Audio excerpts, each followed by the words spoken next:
আসসালামু আলাইকুম ইমরান, আশা করি সব অনেক ভালো আছেন। আপনার দোয়ায় ভালোবাসি, আমরা অনেক ভালো আছি। তো আজকে আসলাম একটা নতুন ইনফরমেটিভ ভিডিও নিয়ে।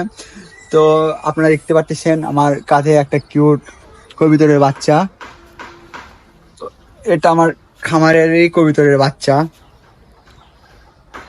এটা কি জাত সেটা অনেকে হয়তো বা বুঝতে পারতেছেন। তো এটা মূলত গ্রিবাজের বাচ্চা। তো গ্রিবাজের বাচ্চা হলেও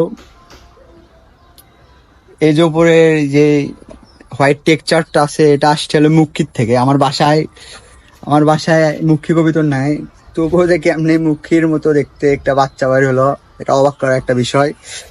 তো কবিতরের এই পাশ দিয়ে হলো সাদা কালার, দুই পাশে সাদা অবশ্য, এ পাশেও সাদা।